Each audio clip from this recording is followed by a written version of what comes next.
Buenas tardes amigos, estamos encontrándonos nuevamente para diálogos y esta tarde de viernes hemos invitado a Miguel Molina Díaz, periodista de La Hora, pero además de otros portales que tiene algo que nos enorgullece a los ecuatorianos, en general a los periodistas, a los que hacemos comunicación social.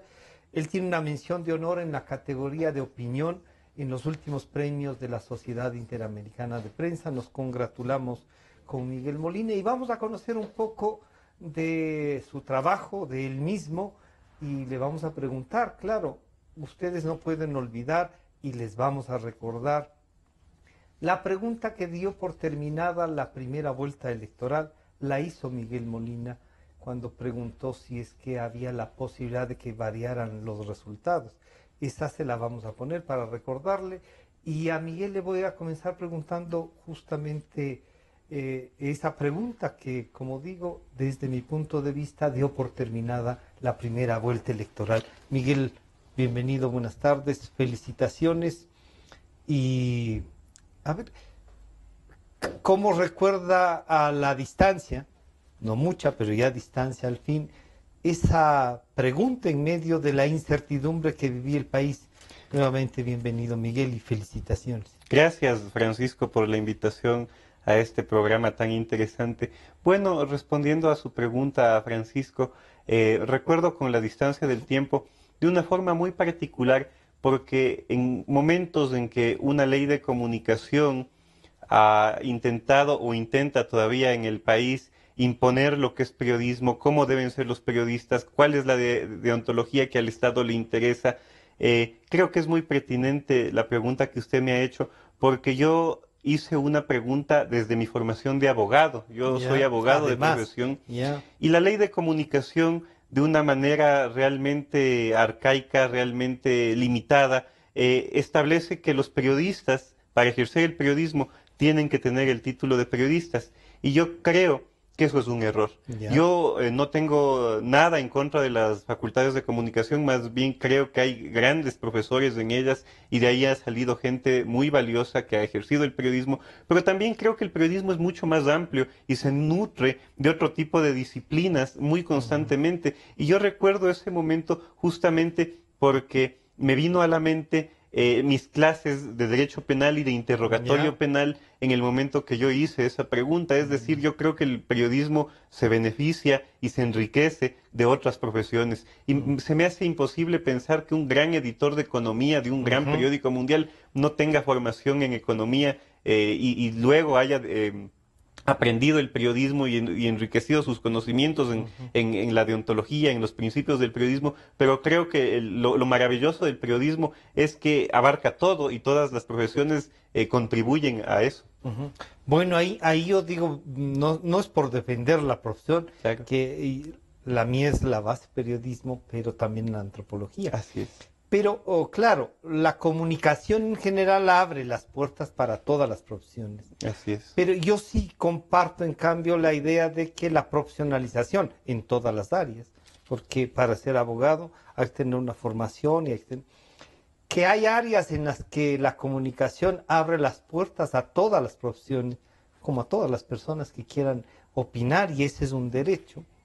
Sí, pero el manejo de la información sí creo yo que debe tener una especialización. Esa es Sí, sí, sí, una opinión totalmente un- respetable, ¿no? Pero ahora que estamos hablando de mi premio, de mi mención de honor en el premio de ajá. excelencia, estaba justamente recordando la, el discurso famoso que dio Gabriel García Márquez en Ujú. una de las asambleas de la Sociedad Interamericana de Prensa, que se llama El mejor oficio del mundo, Ujú. y él criticaba mucho, digamos, el sistema de profesionalización del periodismo, porque él decía las mejores universidades del periodismo son las salas de redacción. Ujú. Hoy, y yo tratando de avanzar un poco en el criterio que él expresó en ese momento, hoy en las universidades, en las carreras de periodismo, se aprende mucho desde el punto de vista tecnológico, pero no se aprende a escribir, ni el verdadero Claro. compromiso social que da la experiencia y dan los libros y da el Ujú. trabajo con con periodistas Claro. de mayor relevancia. El otro día un importante decano de periodismo en el Ecuador me conversaba que le sorprende que sus profesores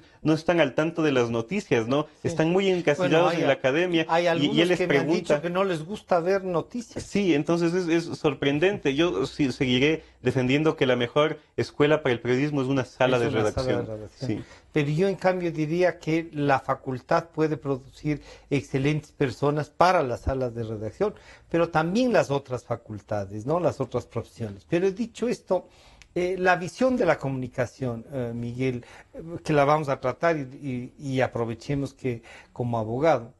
Pero de Miguel Molina, ¿en dónde nació? ¿En En Quito? Quito, ¿Sí? quiteño, sí. ¿Y de familia quiteña De también o familia muy viene quiteña. Soy ya? de los pocos quiteños que tienen 4 abuelos quiteños. Así, o sea, quiteño residente en Quito. Quiteños Ya. residentes, sí. Haz 4 abuelos quiteños. Sí, sí, sí, sí. Bueno, y barrio.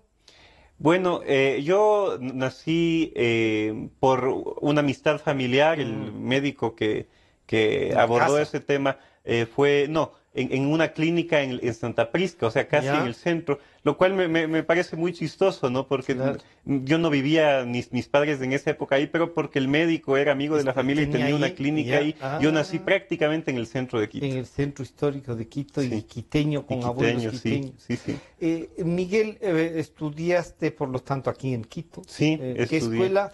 en el Colegio Seglos Valles y luego En Los el Valles, Derecho en la en Universidad de la San Francisco de universidad. Quito.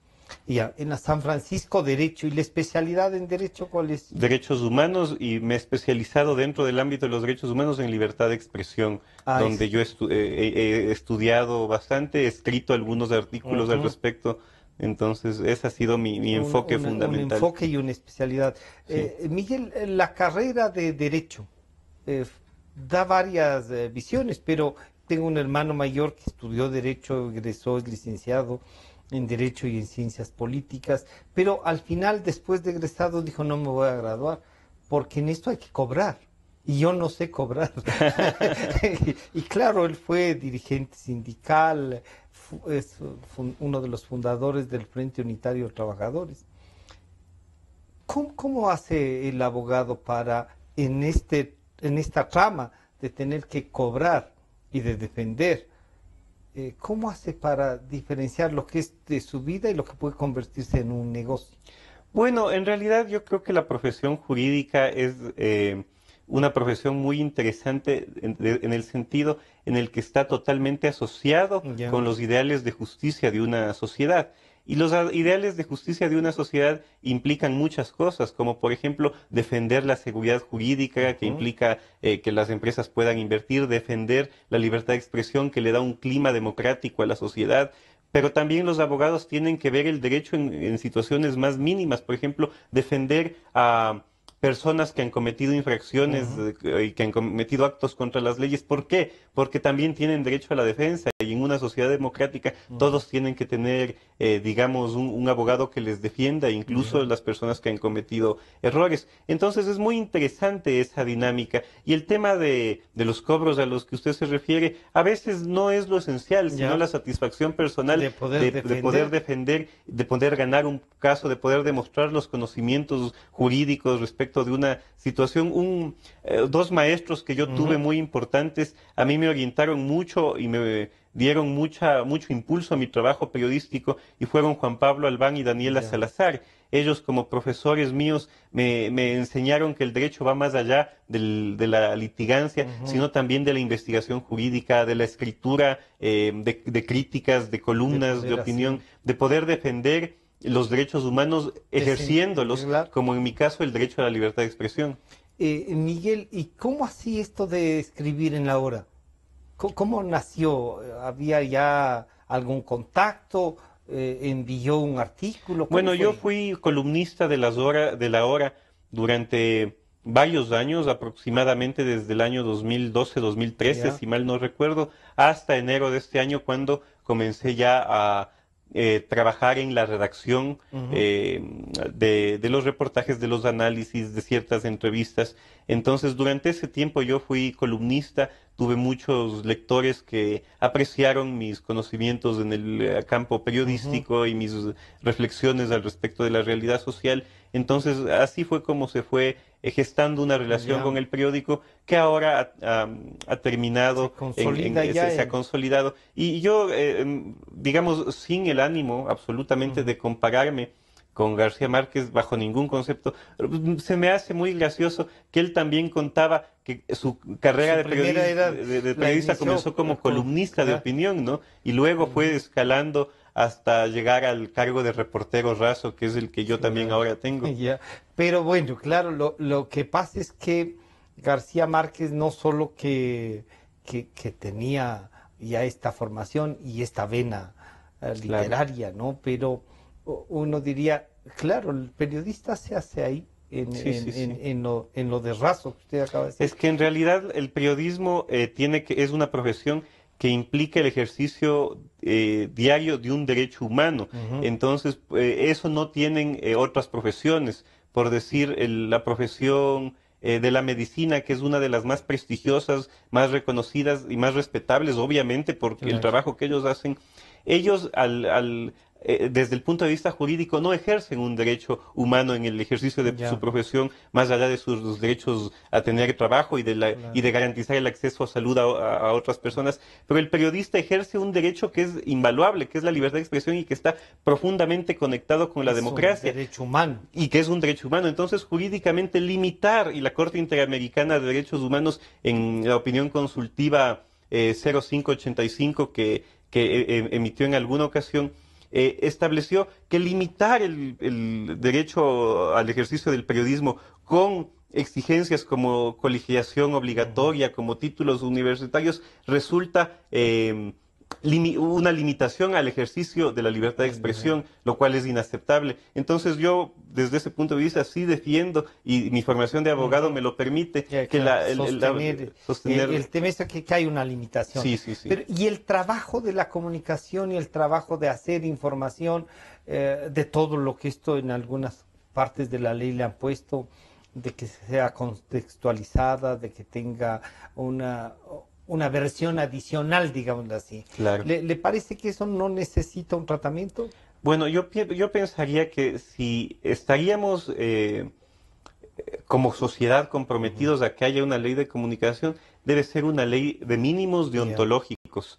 El gran Ujú. problema de la ley de comunicación para mí es que nació con una intención perversa y tiene cosas buenas como Claro. las que usted ha señalado. Los periodistas estamos absolutamente obligados a verificar, a contrastar, a ver que la información que publicamos sea Claro. contextualizada. Hay todo un trabajo subjetivo y que requiere mucha Pero que no puede rigurosidad, ser ¿no? juzgado subjetivamente. Exactamente. Y el gran problema de la ley de comunicación es que con estos artículos que resultan, digamos, racionales, se trató de justificar un sistema, un De mecanismo de control. control perverso y de censura, de Ujú. autocensura, que nos obliga a los periodistas un poco a temer ante ese sistema arbitrario que decide, por ejemplo, sancionar a medios de comunicación por no publicar una noticia Claro. que no fue ni verificada, ni contextualizada, ni Que no contrastada tienen nada de lo que dice la sobre un propia ley. candidato presidencial Ajá. que estaba en contra de los intereses del gobierno.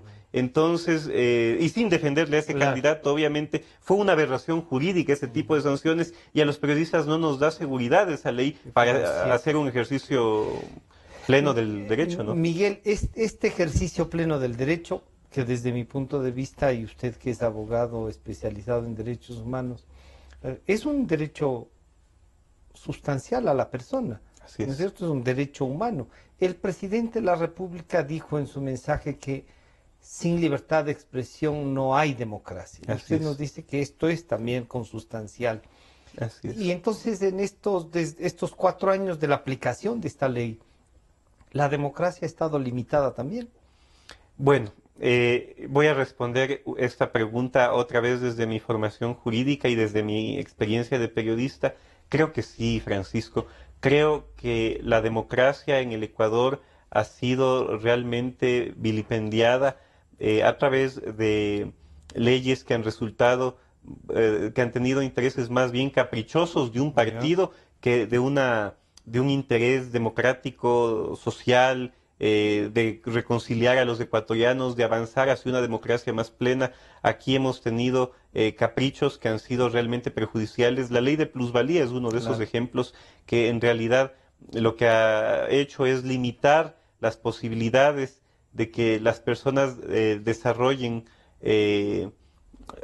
respecto de la propiedad privada una visión de derecho también, de derecho, que yo puedo claro, llegar a tener. absolutamente. Pero porque hay ahí una crítica, Miguel, que le hacen justo a la ley de plusvalía y que nos han dicho a los periodistas, a los que hacemos opinión, que cómo es posible que ideológicamente hayamos dirigido a los que no tienen a defender una ley de plusvalía y que eso es para los que tienen. Así es. Y por qué los que no tienen no pueden aspirar. ¿Puede ser eso una reflexión? Claro, es que la ley de plusvalía en realidad afecta a los que menos tienen. ¿Por qué? Porque el acceso a la propiedad privada, de algún modo, no es un limitante para las personas que tienen más dinero, que viven en los barrios más caros, que de algún modo surgen plusvalías mayores. A fin de cuentas, si es que ellos tienen que pagar impuestos, lo hacen. A las personas que les va a afectar este tipo de medidas son a las que con mucho esfuerzo llegan a tener algo y luego quieren vender para tener alguna otra cosa y sorpresa, les cae un impuesto que ellos no tenían en cuenta, que les resulta injusto y que no tiene ningún sentido. Y que les hace perder algo que es como una especie de ahorro. Así es, porque a los ricos en realidad ese tipo de medidas no afecta. Si hay que pagar impuestos, lo pueden pagar. A las personas que va a afectar es a las que con más esfuerzo han llegado a tener algo. Para no salirnos del tema de la comunicación, ¿qué criterio tiene usted sobre el tema de la creación de la Superintendencia de Comunicación, que no estuvo en el primer debate, que no estuvo en el segundo y que se incluyó ya en las definiciones al final del segundo debate, diríamos ahí? Así es. Como ese rato se la pusieron. ¿Esto es suficiente como para que uno pueda decir en el Ecuador se necesitan 2 debates para aprobar una ley? Así es. Y si no estuvo en el primero, ni en el segundo, sino en la postura del proponente que se llama ahora, claro. ¿Eso es inconstitucional o no? Bueno, es absolutamente inconstitucional, pero yo lo que veo respecto de la Superintendencia de Comunicación es que todo lo que tiene que ver con ella ha tenido unos resultados nefastos. Más que su propio mecanismo de creación, que fue dudoso, como usted mismo lo ha señalado, han sido sus acciones. En el Ecuador se llegó a la barbaridad de sancionar en 2 ocasiones, si mal no recuerdo, a un caricaturista por el humor. Y en una de las ocasiones se le acusó de no contrastar ni verificar la información que según la superintendencia se puso en una caricatura. Esto para mí, digamos, es una aberración en todos los puntos del derecho administrativo, de la libertad de expresión. Fue realmente aberrante. Y este caricaturista se vio obligado a rectificar una caricatura, como si una caricatura pueda ser leída como noticia por por un público. Pero ¿no? se llegó a decir que era un editorial gráfico. Se llegó a... Bueno, es que... Y uno podría decir, por ahí tienen razón, en que es un editorial gráfico, pero por lo tanto, como un editorial que es de mi opinión puede ser contrastado con ¿qué? ¿Con mi opinión? ¿O no tengo derecho a tener una opinión? Exactamente, de algún modo estamos redirigiéndonos siempre al derecho para este tipo de cuestiones y la jurisprudencia de la Corte Interamericana de Derechos Humanos ha construido una doctrina que se llama los discursos especialmente protegidos, entre ellos los discursos que versan sobre funcionarios públicos o los discursos que contienen críticas a las gestiones del gobierno.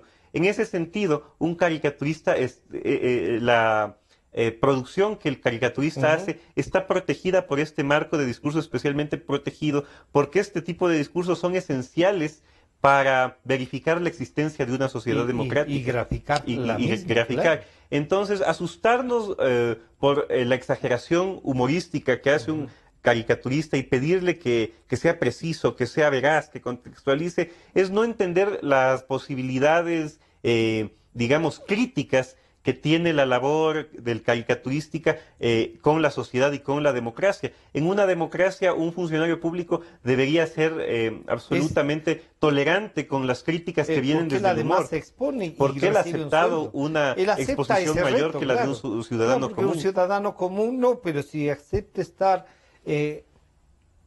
ese mismo caricaturista, que nada Claro, menos que Bonilla, así es.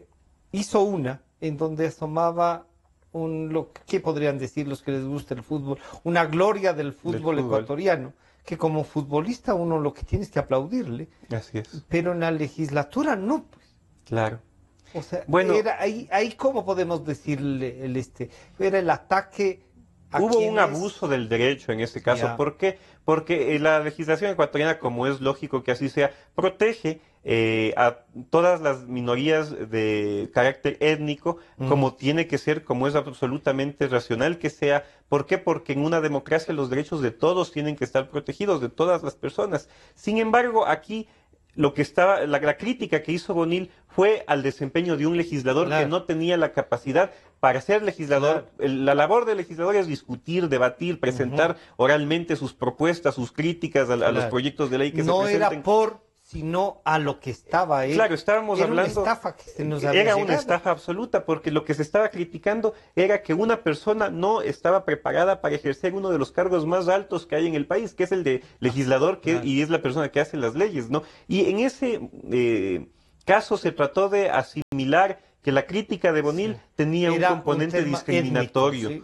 Y eso no, eso era aberrante. Cualquier ciudadano está en el derecho de Ujú. criticar a sus legisladores y a cualquier funcionario público, Claro. y en esa crítica no se puede, digamos, argumentar que se lo hace con una motivación fuera, más allá del desempeño de ese funcionario. Miguel, veamos desde el punto de vista de funcionarios públicos, hasta qué punto uno, si uno se expone, pero hasta qué punto uno tiene también derecho, siendo funcionario público, a determinados límites de su vida personal, o ahí no hay límites. Bueno, en el caso de los funcionarios públicos hay algunas ideas que hay que tener en cuenta. Ujú. En primer lugar, que los funcionarios públicos acceden a una exposición mayor que la del ciudadano Ya. común porque están manejando una cosa que es pública. No administran su propio dinero, sino un patrimonio que es de todos, y Ujú. por tanto tienen que rendirle cuentas a todos. Ellos deciden acceder a esa exposición mayor, y que implica una responsabilidad muy grande, porque todo lo que tiene que ver con el servicio público en realidad tiene que ver con la sociedad en su Claro, en conjunto. general. Desde ese punto de vista, hay que tomar en cuenta que los funcionarios tienen derechos en la comunicación, por ejemplo, a pedir una rectificación Ya. cuando un medio de comunicación comete un error en relación a la noticia que Una publica puntualización de la ley, de la sobre un noticia, ya. funcionario. Entonces el funcionario puede pedir una réplica, puede él publicar, digamos, una carta cuestionando la noticia que le ha molestado, puede publicar una rectificación cuando con pruebas se puede demostrar que el Ujú. periódico, que el medio de Se comunicación se equivocó. ha equivocado. Pero también tiene que ser tolerante con las críticas, porque la crítica, no hay que tenerle miedo a la crítica. En una Claro. sociedad, las críticas lo único que pueden hacer es enriquecer el debate público. Y si el funcionario Pero tiene totalmente transparentadas sus cuentas, podrá demostrar en ese debate público que la crítica no tuvo fundamento, pero no sería dable iniciar procesos civiles, penales o administrativos contra esa persona que lo único que hizo fue intentar poner en el debate y en la discusión un tema que nos compete a todos, que es la Miguel, transparencia. y una cosa esta, vemos, de la réplica, la rectificación, están en la ley, nos Así pueden es. decir, pero eso no necesitábamos que haga ley, Así es, siempre se hizo. siempre se hizo. Pero para terminar esta primera parte y en la segunda sí hablar, además de la mención del trabajo y hablar del trabajo, Claro. pero creo que vamos a ir tratando el tema de la ley también. ¿Hace falta una ley o no? En mi opinión, no hace falta una ley de comunicación. Debería haber una ley de medios de comunicación. Ya. El contexto, jurídicamente, la precisión es muy importante, ¿no? digamos, el hecho que se quiera regular la comunicación es muy decidor de las intenciones que tuvieron cuando hicieron la ley, porque la comunicación es algo, es parte de la naturaleza del ser humano, todos nos comunicamos, y regular algo tan natural del ser humano me resulta sospechoso. Ya, Yo creo que lo que debería haber es una ley de medios de comunicación la ley de que medios. contenga el tema de las frecuencias y Ya. del mecanismo más democrático posible para repartir las frecuencias y unos pocos principios ontológicos que sean indispensables para el ejercicio periodístico, pero no un mecanismo de control tan arbitrario y con tanta Tan discrecionalidad subjetividad, ¿no? como es la superintendencia, como son disposiciones, digamos, violatorias de los principios, digamos, de la libertad de expresión, como estipular el linchamiento mediático y, en mi opinión, Claro. cómo exigir la titulación de los periodistas. Vamos a tratar estos temas de inmediato en la segunda parte, por sí me gustaría ver el criterio, tanto desde el punto de vista de derechos humanos como desde el punto de vista jurídico y del ejercicio. ¿Qué se debería hacer con esta ley? El presidente ha planteado que hay que reformarla, que es demasiado sancionadora. Yo he dicho que tiene unos espacios de subjetividad que ya per se son una agresión. Así es que vamos a pedirle, Miguel, que en luego de este corte continuamos. Estamos conversando con Miguel Molina Díaz, el abogado y periodista que acaba de obtener la mención de honor en la categoría de opinión sobre un tema de Cuba. Así es que volvemos con la libertad de expresión y Miguel Molina Díaz.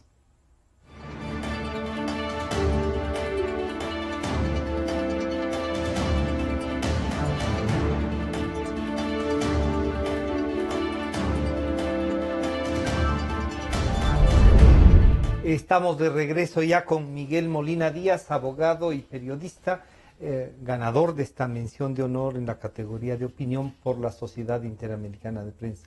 Miguel, habíamos planteado esta posibilidad de...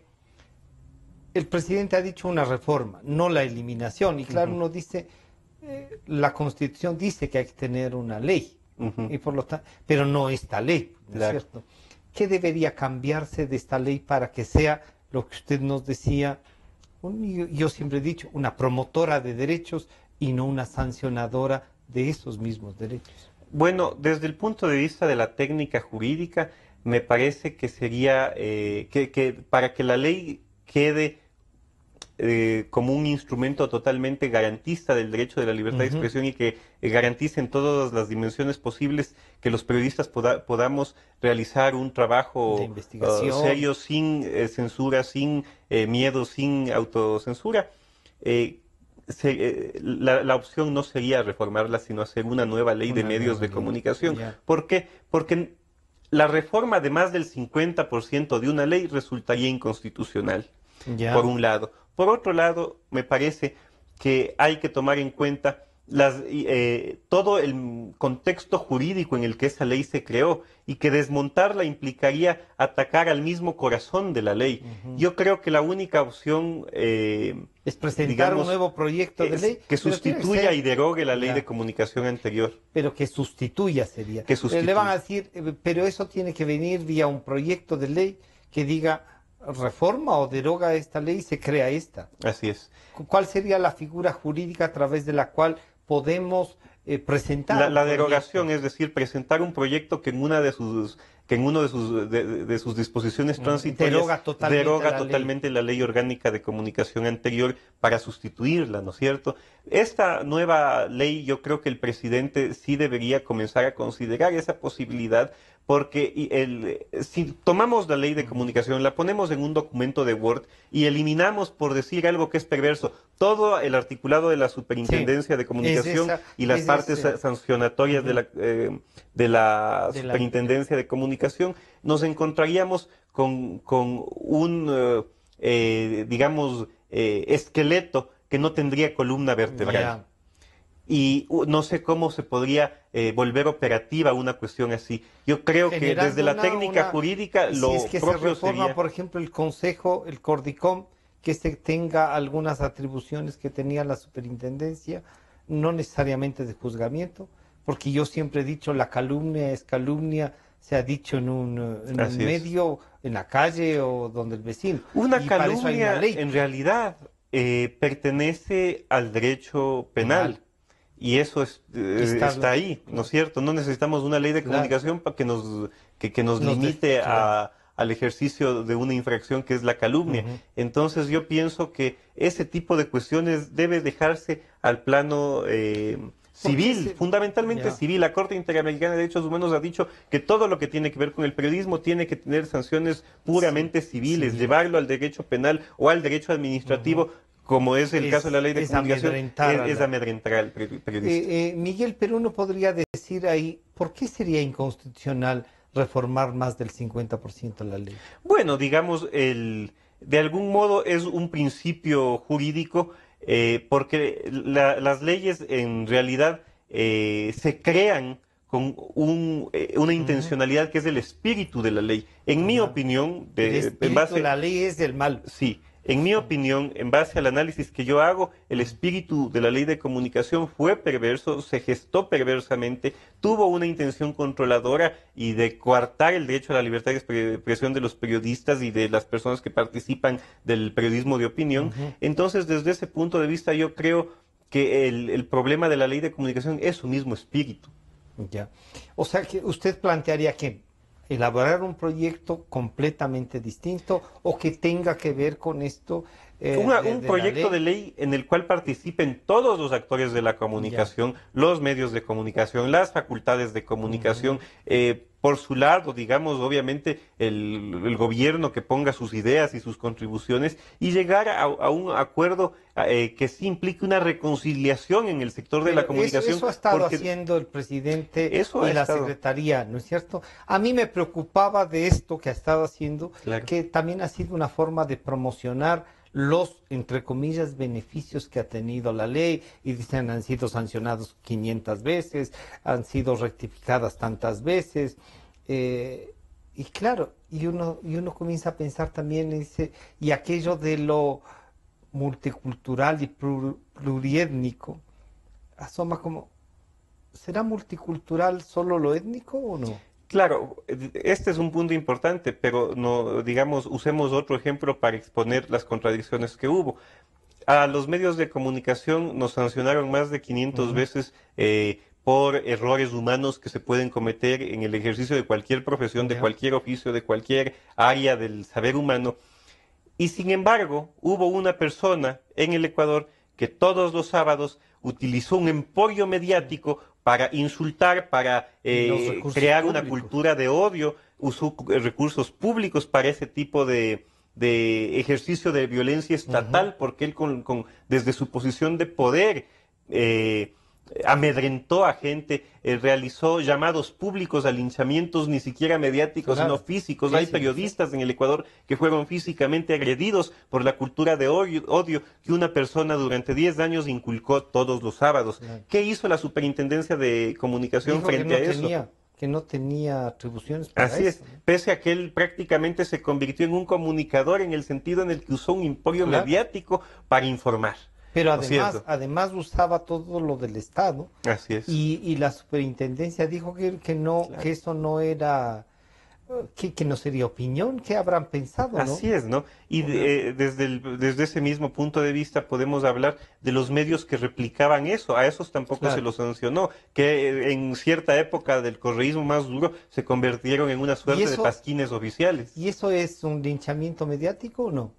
Lo que hacía el expresidente, al usar tantos medios al mismo tiempo para la babosada, la caretucada, los miserables, los sicarios. Desde ahí vuelvo otra vez a usar un concepto jurídico. Yo creo que el presidente de esa época incurría en algo que se llama instigación al odio y a la violencia. Lo cual está penado. Así es. Y la superintendencia a veces en algunos casos era el demandante, el que hacía el informe y el juzgador, y ante a quien se apelaba también. Bueno, eso desde el punto de vista jurídico no es tan aberrante, porque en el derecho administrativo eso es lo normal. Y digamos, administrativo. Que es al cual pertenece la Superintendencia de Comunicación, es el derecho que administra el Estado en el ámbito de sus actos administrativos. Ya. Una sanción de la superintendencia es un Es acto un acto administrativo, ¿no es administrativo. cierto? Que es perfectamente judicializable, es decir, los medios de comunicación Podrían sancionados pasarse. por el caso de Página 12, intentamos, como era lo lógico desde el Ir punto de ante vista un jurídico, juez. ir ante un juez por medio Pero de no. acciones de protección, y sin embargo, en una justicia que todavía le tenía temor al gran poder, nuestras Nunca se acciones dio de paso, protección ¿no? no tuvieron éxito. Sin embargo, yo creo que en un contexto democrático lo lógico hubiera sido llevar esos actos Claro. administrativos de la Superintendencia de Comunicación ante un juez y que un juez los deshaga porque jurídicamente eran insostenibles. Que debería uno tener esa garantía. Uno Y debería sobre tener todo una garantía esta de... constitución que dice que es garantista, ¿no? Así es. Y que más del 95% de las acciones de protección han sido negadas. Así es, de algún modo me da mucha pena decirlo porque en el año 2008 que yo quería estudiar Derecho, de algún modo el garantismo me entusiasmó, pero yo noto que 10 años, bueno, no, 8 años después de la Constitución de Montecristi, lo que se ha consolidado básicamente es Es un una Estado. retórica. Es una ¿Ah, sí? retórica, es decir, O lo que sea que el hubo Estado de fue la una propaganda, sí. demagogia a través del derecho constitucional y incluso hubo un populismo penal, pero desde el punto de vista de la Constitución, muchos de los principios, muchas de las normas que se establecieron sirvieron para que en el mundo se hable bien de lo progresistas y avanzados Sí. que éramos, pero que en la práctica no sirvió para nada y por el contrario se diseñó un sistema hiperpresidencial que ha sido muy autoritario. Y fíjese usted, hay un ejemplo que a todos nos conmocionó. La Constitución declaraba que la extracción de materias de los territorios ancestrales que pertenecen a nacionalidades El indígenas Yasuní. era etnocidio, era un delito Claro. penal de etnocidio. Sin embargo, en este país, el gobierno nacional, en violación frontal de la Constitución, decidió explotar un parque nacional donde vivían las dos últimas, digamos, pueblos no Por lo menos contactados que se sabe, ¿no? que existían en nuestra Amazonía. Y ahí el derecho constitucional no sirvió para No. nada, ni siquiera para la recolección de firmas para la consulta popular. El autoritarismo y el poder evitaron esa consulta a través de sus órganos accesorios al Poder Ejecutivo, que era en esa época el Consejo Nacional Electoral. De ahí, entonces, el linchamiento mediático, ¿qué debería significar? ¿Debería estar en una ley? Yo pienso que el linchamiento mediático es una aberración que hay que Ya. sacarla totalmente de cualquier norma del sistema jurídico ecuatoriano. ¿Por qué? Vamos a poner un ejemplo en medio de esta coyuntura, ¿no es cierto? Digamos que Odebrecht tiene aquí a una oficina y con todo lo que está pasando, todos los medios de comunicación han ido publicando que Cosas. Odebrecht tuvo problemas en Toachi Pilatón, en Manduriacu, En en todo todos donde ha estado. los proyectos. Y todos los días los medios de comunicación sacan noticias investigativas al respecto. ¿Puede eso enmarcarse en cómo está diseñado el tipo que no es penal, pero la tipificación Sí. del linchamiento mediático? Sí, porque Odebrecht podría hablar de Una de concertación. una concertación Claro. para deslegitimarlo, para desprestigiarlo, para decir cosas que son reales. Es decir, el linchamiento mediático ataca fundamentalmente al periodismo de investigación que intenta descubrir las cosas que al poder no le convienen, que intenta desvelar el corazón de los casos de corrupción, que intenta transparentar las cuentas públicas. A ese tipo de acciones puramente periodísticas, el linchamiento mediático ataca. Podría decir el señor vicepresidente, como lo ha Que dicho, está siendo que está linchado haciendo, mediáticamente. que hay un linchamiento Así mediático, es. que además Es hay una... perfectamente posible que él vaya uno Que de él estos podría días hacer a la a la Superintendencia de superintendencia y el Comunicación y superintendente ponga un proceso contra todos los medios por linchamiento mediático. Es perfectamente posible con en esta ley, aplicación de de la esta ley ley. actual, sí. Y si hay una noticia que estamos obligados todos a tratarla, alguien podría decir, no, se pusieron de acuerdo en poner esto como titular. Absolutamente. Sí. Esa es la aberración para mí del linchamiento mediático. Y otra prueba más de que la intención de la ley nunca fue garantizar los derechos de comunicación, Sino garantizarse sino- que no veamos lo que ellos han hecho. exacto. Y estamos viendo. Estamos viendo eso. Es decir, con la ley de comunicación fue un instrumento para la creación de un estado de propaganda en la cual hoy en Estados Unidos se habla un poco de esto, pero aquí en el Ecuador lo vimos antes, en la cual nos presentaron una verdad alternativa a lo que el sentido común nos permitía ver, ¿no es cierto? Creación de una verdad de ellos, Claro, pero que negaba además la existencia de otras verdades. claro. Allá donde nosotros estamos viendo un entramado de corrupción nefasto, hay un expresidente que ve un acuerdo entre privados, es decir, Claro. hay verdades alternativas Claro, sí. a lo que el sentido común nos permite entender y que la ley de comunicación permitió ese sistema llamado Estado de propaganda que durante 10 años nos puso a unos ecuatorianos contra otros. ¿Y esto de la militancia de los periodistas, de la división ideológica de los mismos? El periodismo militante, creo yo, no es periodismo. Ya. El periodismo militante es propaganda, porque implica que un periodista que debería ser crítico, que debería investigar, que debería tratar de poner en conocimiento de la sociedad todos los conflictos, está trabajando para un partido, para un político. Entonces, eso no es periodismo. El periodismo militante, y hoy en día se habla mucho de eso, es decir, la línea divisoria entre el periodismo crítico y el periodismo militante está tratando de confundirse por medio justamente de los que les conviene esa confusión. Porque el periodismo crítico, es decir, la lealtad del periodista es con los valores de la democracia.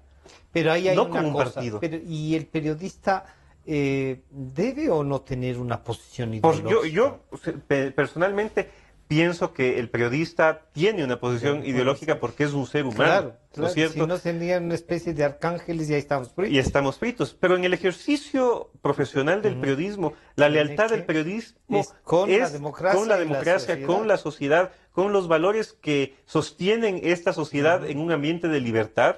No puede ser el compromiso del periodista con el sueldo que recibe por parte del Estado y gracias a la aprobación de un funcionario público. O lo mismo le puede pasar en un medio privado. Por supuesto. Que no puede estar respondiendo al salario y a los intereses de los dueños de ese medio de comunicación, por supuesto. Y a propósito de los intereses, aquellos de que no puedan tener otras actividades que no sea la comunicación.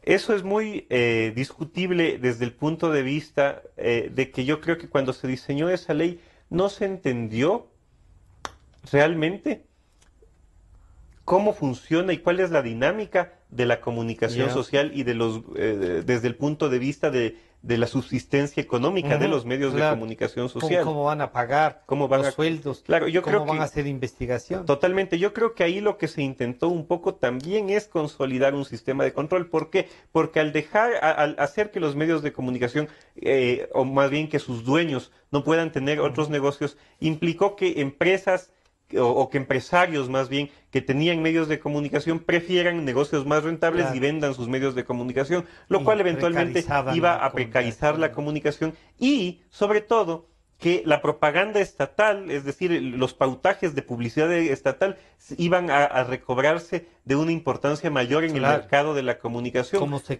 se convirtió. Y en algunas provincias que me consta han tenido que vivir exclusivamente de eso a veces. Así es, lo cual motivaba un chantaje por parte del Estado. ¿Por qué? Porque hay un medio de comunicación que ya no tiene, digamos, en un contexto de crisis como el actual, ya no recibe publicidad privada con la misma facilidad de antes y ya no puede optar por una capitalización por parte de sus accionistas porque los accionistas ya vendieron sus acciones para dedicarse a otros negocios.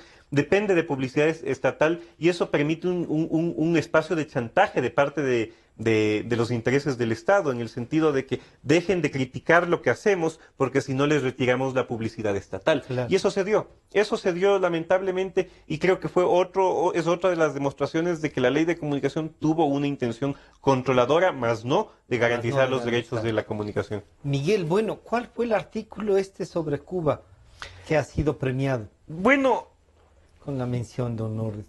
En julio del año pasado se dio internacionalmente un fenómeno muy grande de migración de ciudadanos cubanos que intentaban llegar a los Estados Unidos. En ese contexto, el Ecuador se convirtió en un lugar de paso por las políticas migratorias del gobierno de Rafael Correa.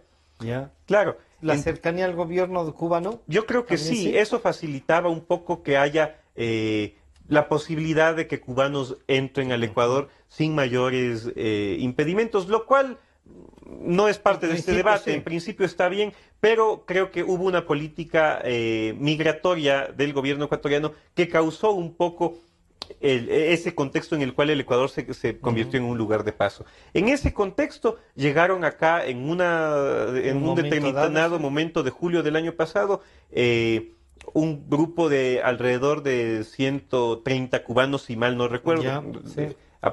Más o menos fue ese el número. Ese grupo de ciudadanos cubanos hizo una protesta ante la Embajada de México para que se les permita continuar su ruta hacia los Estados Unidos por Una México. protesta aquí frente Quito. a la Embajada de México en Quito. En Quito, exacto. Ya.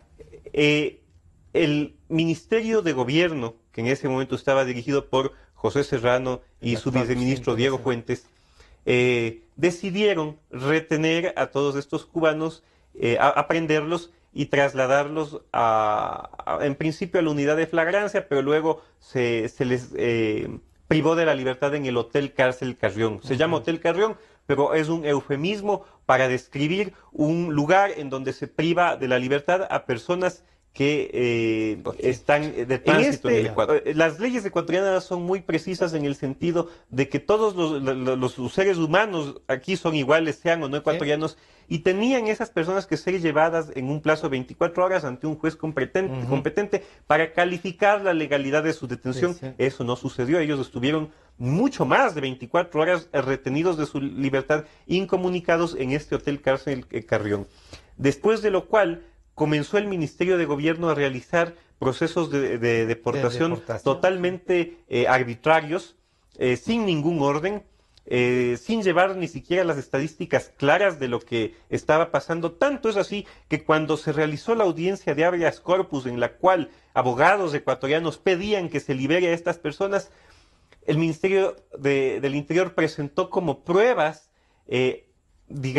actas de deportación sobre personas que supuestamente ya estaban deportadas en Cuba y que seguían en el Hotel Cárcel Carrión. Es decir, no hubo fue totalmente arbitrario cómo se realizó ese proceso, y yo jurídicamente llego a sostener que fue un proceso de expulsión colectiva de ciudadanos extranjeros a las luces del Estatuto de Roma. Y eso es muy grave. O sea, violamos un convenio internacional del cual fuimos suscriptores. Sí, el Estatuto de Roma es el estatuto de la Corte Penal Internacional, lo cual es muy grave, haber violado, digamos... ¿Y hay una demanda sobre eso o no?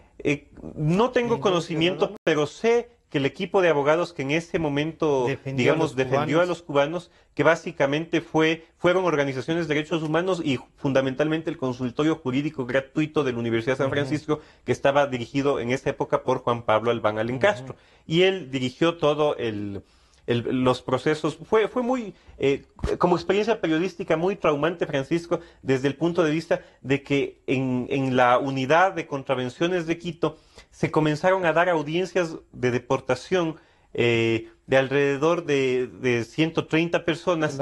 Que no tenían abogado, que no tenían dinero, que no tenían nada aquí. Entonces fue Juan Pablo Albán con su equipo, fueron otros abogados de otras organizaciones que tenían que en ese momento ir a enterarse, entrar a audiencias para defender a una persona que no conocían, sobre hechos que no conocían y que en el momento de la audiencia tenían que enterarse más o menos para saber cómo defender. Y sin embargo, pese a los argumentos jurídicos que fueron en ese momento muy precisos, porque en esa época todavía estábamos bajo la ley de migración de la dictadura y no de la actual ley de movilidad humana, que tampoco es la gran cosa, pero digamos, de algún modo había contradicciones de la ley de migración de la dictadura militar, que era la que estaba vigente entonces, con la Constitución ecuatoriana, y toda la argumentación... No se había todavía... armonizado no se había armonizado, y por eso se hizo la ley de movilidad humana. Pero, digamos, la explicación jurídica era, a mi criterio, mucho más defendible, que ellos no podían ser expulsados. Sin embargo, se decidió a deportaciones. En ciertos casos hubo jueces muy valientes que dijeron: aquí no hay lugar a deportación porque están casados con algún ciudadano ecuatoriano, porque tienen hijos ecuatorianos o razones por el estilo. y sin embargo se procedió, digamos, hubo esos jueces valientes que decidieron no deportar a las personas. Sin embargo, el ministro del Interior ofició al Consejo de la Judicatura para que se sancione a esos jueces. Y luego interpretó en base a la ley de la dictadura que no, el Ministerio del Interior tiene la facultad de revisar las decisiones jurisdiccionales de los jueces de contravenciones. Se convirtió en juez máximo. Se convirtió en juez máximo y decidió deportar a los cuyas deportaciones fueron negadas. Entonces fue un proceso horroroso que a mí me marcó como periodista, que yo tuve que cubrir para Diario La República. El día de la audiencia de habeas corpus, Francisco, hubo personas que se bajaron de carros del Estado sin placas y que se creyeron en el derecho de fotografiar a todos los que estábamos ahí, periodistas, defensores de derechos humanos que estábamos ahí, nos fotografiaron de cuerpo entero. Cuando les tratábamos de preguntar quiénes son, respondían con una prepotencia y una grosería impresionante. Nunca dieron cuenta de dónde son esos carros sin placas, que obviamente eran del Ministerio del Interior. Fue uno de los puntos sintomáticos del autoritarismo que habíamos vivido los ecuatorianos, y yo, frustrado luego de esa cobertura, escribí una columna de opinión que se quejaba de todo eso y que ahora ha obtenido una mención de honor de la Sociedad Interamericana de Prensa. Esto compromete más, ¿sí? Totalmente. Para mí, digamos, el ser mencionado en la Sociedad Interamericana de Prensa me da cuenta de que el periodismo, al ser un oficio que tiene que ver con el lenguaje, puede comunicar las cosas que resultan aberrantes contra la dignidad humana.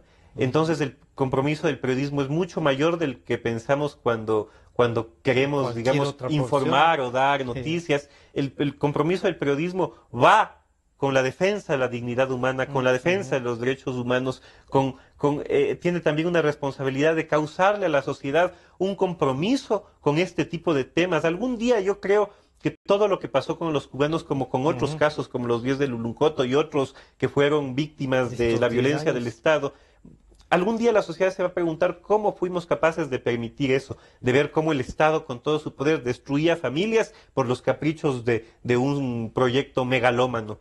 Y cuando nos preguntemos eso, vamos a darnos cuenta que en estos 10 años no fue la oposición, no fueron los partidos políticos, no fueron los líderes políticos del Ecuador los que dimos batalla por los derechos humanos, sino los periodistas. Los periodistas no estábamos casados con ningún partido en estos 10 años, sino que defendimos a ese pobre individuo que tenía la aspiración de construir mejores condiciones para su familia y fue deportado vilmente. Para esos otros individuos que eran estudiantes y que lo que querían era protestar por sus derechos y fueron llevados presos, judicializados, criminalizados, puestos como delincuentes comunes ante la opinión pública por el Estado y su propaganda. Entonces todo eso algún día nos vamos a decir cómo fuimos capaces de permitirlo. Bueno, felicitaciones. Muchas gracias, Francisco. Y qué bueno conversar. Como decía García Márquez, ¿no? Este es el mejor oficio del mundo, sí. Queremos agradecerles a ustedes. Este programa estará a disposición de ustedes nuevamente a partir de las 3 de la tarde. Ha estado con nosotros Miguel Molina Díaz, el abogado y periodista que acaba de obtener la mención de honor de la Sociedad Interamericana de Prensa por su artículo de opinión respecto al tema de los cubanos y el proceso que tuvo. Él es un abogado sobre derechos humanos, pero se va consolidando como periodista también de opinión. Y les vuelvo a recordar, la pregunta que dio por terminada la primera vuelta electoral es de autoría de él también. Gracias, Miguel. A usted, Francisco. Hasta el día lunes.